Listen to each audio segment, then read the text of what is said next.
hello and welcome, Hi. welcome to Hi, the nice stage. meeting you again. If we could have just a quick introduction about what your work is, what do you do? Sure. So let me quickly introduce myself. My name is Ami. I'm maybe the only one Japanese here today. But I run Sekai Monshe is Farm Direct platform. So we provide end-to-end fulfillment solutions to build the gap between the farmers and then the chefs. So we are always here to provide the end-to-end fulfillment solutions to connect the farmers and the chefs because like from my Japanese view, like in the Southeast Asia, there is still very limited fulfillment solution for the perishable products. So that's why we come here to like build this new supply chain. Yeah. And if I understand correctly, not only do you work with Japanese products, but also with Malaysian products. And can you talk a little bit about that too? Yeah, sure. Yes. So even though we are the Japanese company, but our aim is always to build the gap between the farmers, any farmers, and the chefs in the Southeast Asia market. So we have, of course, many farmers in Japan as well, but we have 70% of the farmers are located in Malaysia. So this is what we do. Yep. Almost connecting the demand to the supply as a platform. Yes, that's correct. So we try to see the demand and then the supply, and then as Malaysian government always like talk, like there's no supply forecast here, so we don't know who and then the where, like what other products are growing right now. So we try to match the demand and the supply. Yep. Interesting. Well, it's nice that we have a few chefs here and also somebody that works directly with supply of ingredients there. As we were talking, provenance is such an important part of the conversation. But I wanted to throw a question up for the public. I remember, and this is a subject that's almost been touched on today, I remember an article in 2012, maybe, at the New York Times where Thomas Keller, Ferran Adria, Andoni from Mugaritz were interviewed about the significance of chefs in the world and if chefs could actually be a force for good and change, if they even had to. And I remember the consensus, which might not have aged as well, especially in the context of this conversation, the consensus being no, that the job of a chef was to just make tasty food for people and that governance belongs in government. And I wanted to know how you guys feel about that, being from the food industry, obviously at different parts, but are chefs responsible for changing the world? Maybe not responsible, but that's like kind of a shut up and dribble argument. I don't know if like this is a very American thing, but it's kind of like keep politics out of sports, keep politics. Look, people determine politics, right? Like, especially in democratic societies, the whole fucking idea behind democratic societies is that people are the government works for the people. So if people are saying something to their government, I don't think there's any legitimacy in saying that no, like we don't have any sway. Maybe there's an aspect of chefs being platformed. It's kind of ironic to say that in the New York Times. Like, can we change the world? Like, 3 of the most powerful chefs of all time getting together in like the biggest news publication of all time and going like, no, probably not. It's like, okay, yeah, right. To be honest, we live in a capitalist world, all governed by money and finance and corruption, without doubt. But as craftspeople, as craftsmen and women, we do uphold our responsibility to advocate things that matter to us. And in this particular case, our communication tool is through our food. And that in itself, we are responsible for that. But we also need to be realistic of either we go against the capitalist way or we use it to our advantage. And that can be done. And that's one of the solutions to one of our social problems or social classman problems that we are facing. Ami, do you have something to add? I know you're not a chef, but how do you feel working on the other side, having to deal with our crazy folks?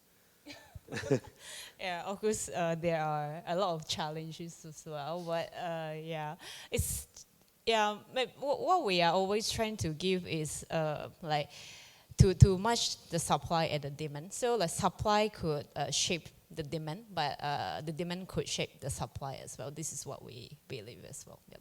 So if you start from a good place, that there is a little trickle down impact, I guess.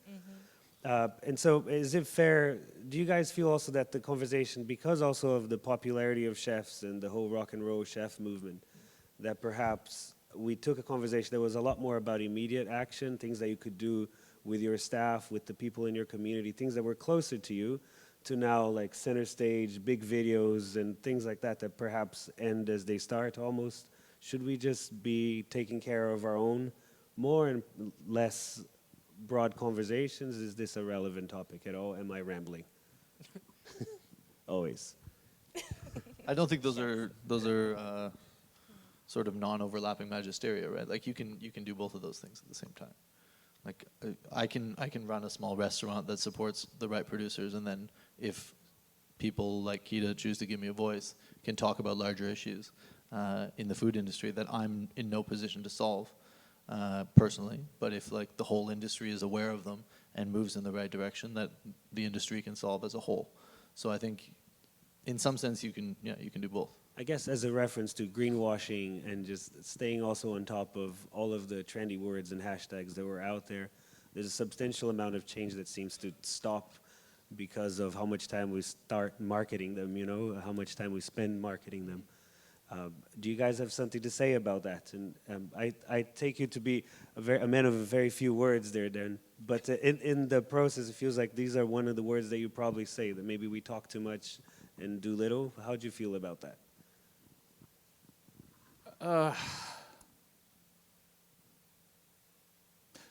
Why do you ask this question? What do you want to achieve?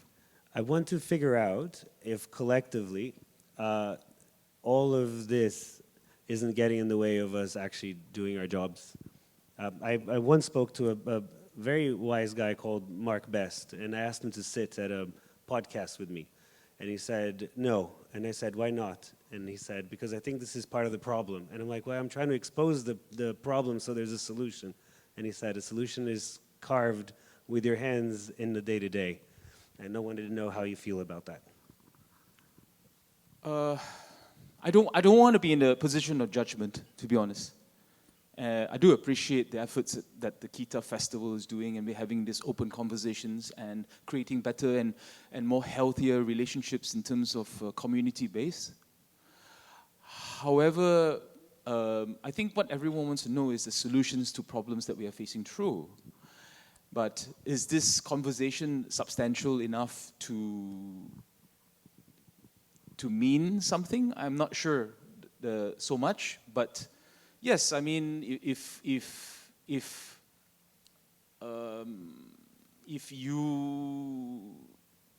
feel very strongly about what you're believing in, what you're doing on a day-to-day basis, obviously the only person that knows of yourself is only your own self, and the way that you only can do things the right way, how you feel that is for others to benefit from that betterment, I guess.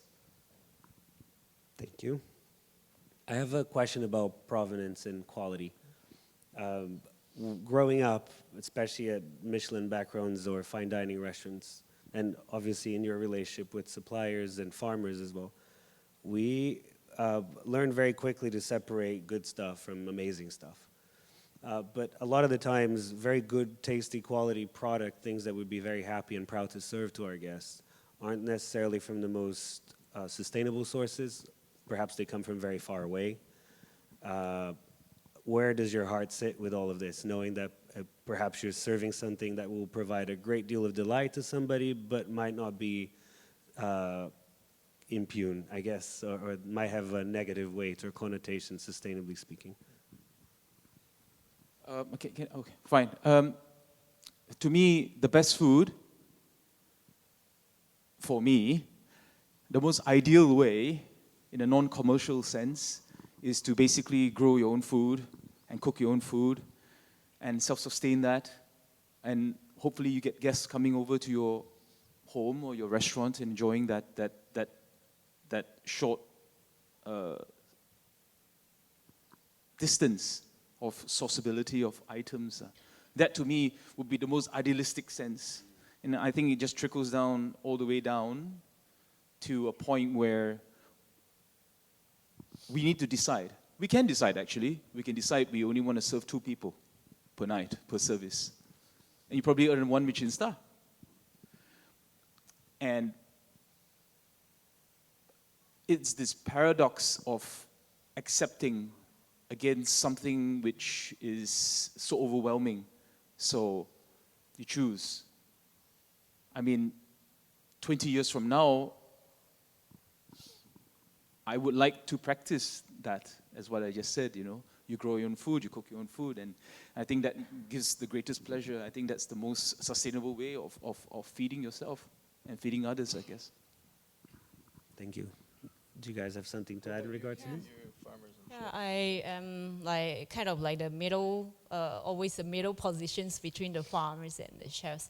So for myself, I'm in Southeast Asia almost 10 years, and then I met a lot of like wonderful farmers here as well.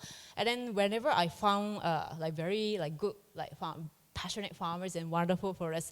Yeah, I always try to introduce to the chef like a Darren. Yeah, I found this kind of like very good pineapple, very like wonderful seafood, all those. But always we only can provide the options and choices to the chefs because the chefs are the end users to present themselves, and then they know better like about their customers than us.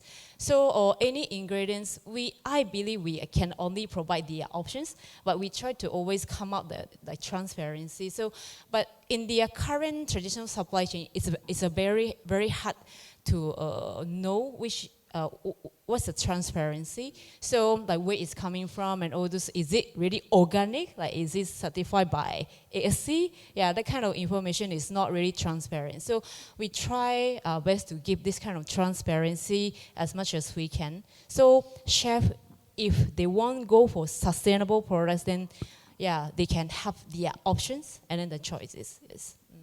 I understand. And how, in your business specifically, how do you control those movements? Yeah, that's one of the challenge here. We try to have our own like the people to go and audit the farm sometimes, but it's very hard to get like full details of the production. So this is one of the challenge to us as well, and then challenge to the chefs in Southeast Asia, I believe. Yes. Do you have something to add there, Oz? Yeah, I mean, not unless you want to have another 20-minute. No, This is like a question. also like I don't know. I'm not sure if we're going to hear somebody touch on sort of the homogenization of ingredients in sort of seeking awards later. So that would be what I would speak about at this juncture, because it's like, yeah, there's a lot of luxury ingredients that are definitely unsustainable that for some reason are super fetishized. I do think that those are only appropriate to support in the absence of a better option. So like if you have something that you like, you can probably find a sustainable source for it. There's an aspect of work to that, but that's part of the craft of chefing. If you're taking the easy way, I'm sorry, but this was not the right industry. And I do think that it's like part of being a chef in the modern context with global food chains is research. You need to be able to look up where your products are coming from, to understand the framework that they originate from, try and find out what the farm is doing and how things are being grown. That's part of our job, especially in sort of a responsible hospitality format. Yeah. Can we expand a little bit, or perhaps one of you could talk about the Japanese concept of motenai and this and this idea of not wasting. That doesn't seem to be just about not wasting an ingredient, but it's a much more holistic way of just approaching your impact in the world, I guess. Yes.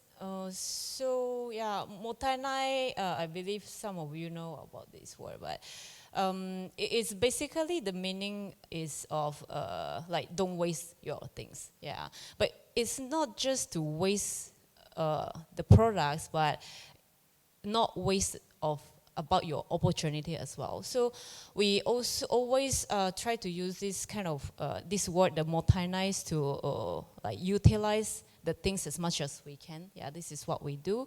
So our like in my country, Japan, we also always try to reduce the wastage in a supply chain, and then try to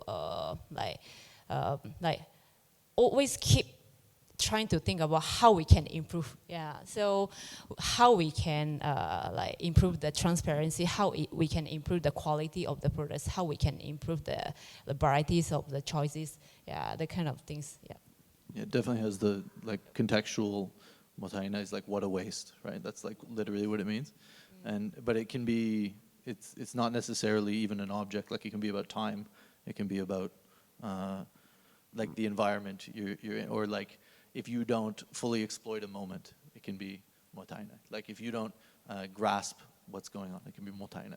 So it's a really beautiful concept, and like the Japanese are very good at this, like coming up with a concept that sort of distills an ethic very well. So yeah. I think when I hear you guys speak, I do see a confluence that lands right where we started talking about living in a capitalist society, and how we normally talk about economic sustainability of a restaurant or having your business secured and all of those bits. Today we learned about not wasting food and saving $500,000 a year, for example, in that process, and how there are complete synergies there when we're talking about sustainability that aren't eschewing money, that aren't negating the need for making money. Can we talk about the importance of money in this conversation? Because it's something that's, especially in the activist front, tends to get neglected. Just for me to add, so middle of this year, I was exposed to something in Kyoto. I was invited to an induction course by a very big champagne house. And to my knowledge, big houses like them, big brands like them, don't really care too much about climate change, about how damaging the environment is, and how what we can do about it. So I was exposed to the word called Satoyama. I'm not sure. So Satoyama, basically, it means to live in an environment where what nature brings to you. And you surround yourself within this restrictive manner of mindset, body, and soul, so that the only curable way that if you're sick in one way or another is to find peace and find inner self-esteem to feed your mind, body, and soul. This was very new to me because you're being hosted by a big champagne house and you're being exposed to this. So what was the communication between this? And I think they finally realized, the champagne cellar master or the master blender wanted to communicate his way and his way of moving forward in the future and what he is going to do about it through the context of Satoyama and the context of appreciating our overall surroundings. And this is just a mindset of something which we apply to ourselves in our daily lives. And this struck me because it showed relevancy. This wasn't an open conversation. It was a concept of minimalist thinking, minimalist mindsets. So what is minimalism? You weed off all that's not important, right? You only just streamline what you think might be less is more. I think Satoyama gave more insights to how one could live a lot more healthier in our minds, and how we are able to contribute that. Thank you. I understand we have a few questions up on the board. I want to get to them because there's quite a lot of people talking. And I do have an observation to make I think is relevant. But to Darren Chin, how are you practicing sustainability in your restaurants and corporation? On the spot. Oh, straight on. Okay. Most voted question. Okay, I'll be very honest. I won't lie. I try I tried. I opened a restaurant for the last, 11, 12 years. We're going to 12 years already. And I think at that point in time, I was really adamant about cooking sustainably, sourced locally, as near and far as possible. Trying not to overly rely upon luxury ingredients, but I chose. You're wearing a Balenciaga shirt, so. It's spelled the other way around. I'm in an industry of giving joy, enjoyment, pleasure to guests, but I'm not ashamed for admitting it. And I try not to coat it in any way not possible. So yes, we do serve caviar. Yes, we do serve Japanese beef. Yes, but we also need to see how sustainable my businesses are and what my customer wants. And for now, this is the supply and demand situation, and I submit. I think that I was going to make an observation that is somewhat related to what you just said, but I think we often, especially nowadays, focus on sustainability as the ecological part of the equation. But it's very funny to talk about an ecologically sound restaurant that has bad labor practices, for example, yeah, right? Sure. And I think, and the examples can pile up. We can think of any of the contradictions that the sustainability word with a small s, not talking about S again, but the small s has to offer. And so there are other ways of practicing sustainability. And I think the question of sustainability isn't really necessarily about the world, but us, right? Are we going to make it? And so in some regards, focusing on your business is a sustainable decision. Questioned somewhat. Does wanting to just cook good, tasty food need to intersect with sustainability? How would the small local players, e.g. Nasi Lemak, Char Kway Teow, Uncles, be affected? That's an awesome question. These have practical implications to our day-to-day life. Who'd like to jump on this? Oliver, go. Sure, yeah. I think this intersects a little bit with the sort of curation of products conversation in general. Definitely, there are aspects of, let's say, like, even putting aside sort of hawker or street food style, but just aspects of mass food in general that are have become inherently unsustainable, regardless of their origins, which were probably as close to growing and cooking your own food as possible back when they originated. And there's a few things to touch on here, and this is the largest sector of our industry by like a monster margin. So sort of short order cooking or quick service restaurants or street food represent the vast majority of transactions in our industry. And in some ways, they have become the least sustainable aspects of our industry, but in some ways that gives them the potential to have the largest impact if they choose to pursue sustainability in some sense. I actually really don't like the word sustainability in general. It's too loose. But if people, okay, maybe I can frame this a different way. We had the Sustainability Council. We had like one of the 3 largest multinational corporations ask if they could join us, restaurant corporations ask if they could join us. And we had an internal debate about it because on one hand we talk about sort of greenwashing and everything that they'll be doing at the behest of the council. But the other conversation was like, if we can make a 1% difference in a corporation like McDonald's, we've done so much more impact than all of us in this room changing to be as sustainable as our restaurants could be. I mean, yeah, I think even the Hyatt involved would be like, it's just such a scale. And so if you took all of these sort of uncles and aunties that are doing street food together as a unit, and you said you could move the bar a tiny bit in favor of sustainability, you'd be doing much more than having like 20 fine diners convert to an all local food program. So I think instead of looking at it as a prohibitive framework, sustainability can also be an opportunistic framework. And it can enable us to do things. I'm not expecting that the uncles and aunties doing Char Kway Teow are going to do this out of the goodness of their hearts. They probably have the slimmest margins of anybody in the industry.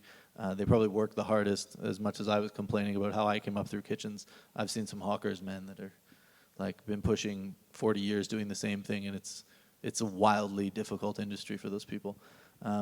Nobody's trying to shut them down in the name of sustainability.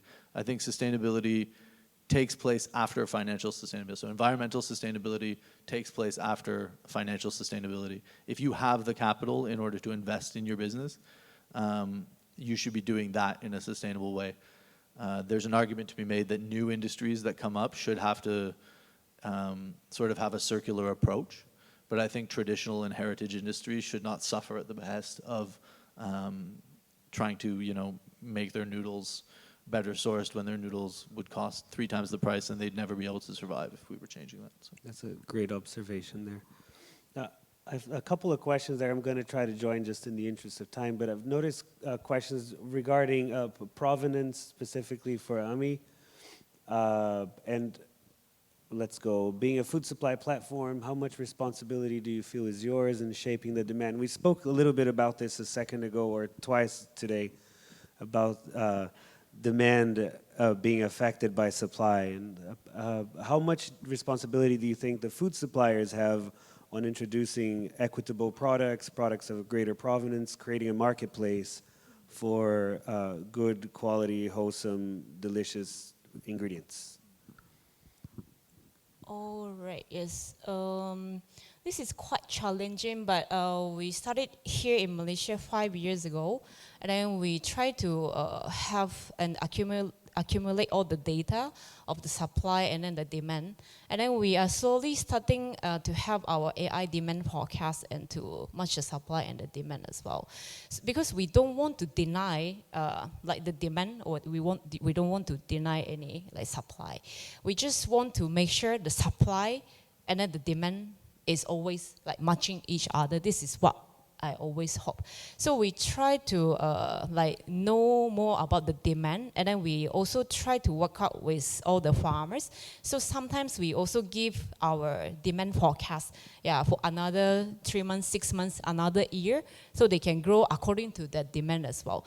Yeah, I understand demand is always changing in the market. It's not like the fixed forever. So we also try to like communicate with all the chefs, and then we try to know our demand, what's the current trend, or what's the current demand. And then we try to match the demand and then the supply. Yep, this is what we are trying to do, yes.